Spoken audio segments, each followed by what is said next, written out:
Bencana itu tercatat dalam sejarah sebagai bencana yang paling parah, di mana jatuhnya korban jiwa yang sangat besar, 320.000 lebih masyarakat kita yang meninggal dunia dikarenakan bencana gempa dan tsunami. Oleh karena itu, pada hari ini sama-sama kita menentukan supaya kita mengirimkan doa untuk seluruh masyarakat Aceh yang pada saat itu mendahului kita.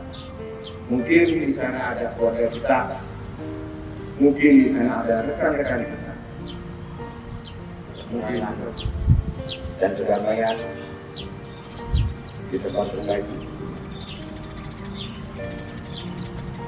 untuk mengenang para arwah yang mendahului kita. Berdoa mulai.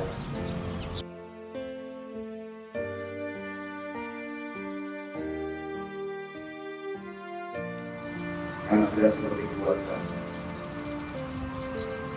Dan kemungkinan ada keluarga kita yang meninggal dalam kejadian tersebut. Kita jangan lupa.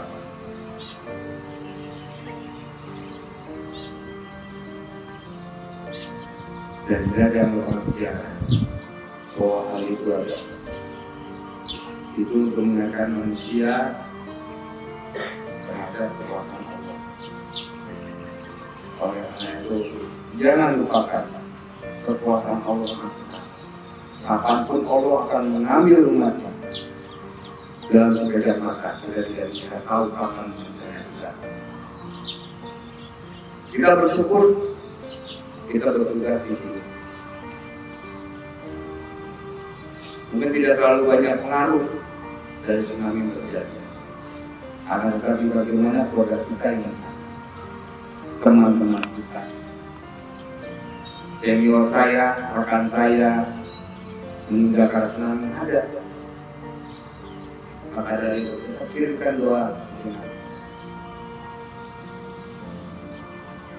agar Allah, beliau semua di sana tenang dan penuh kedamaian, juga selalu mendapatkan tempat di sisi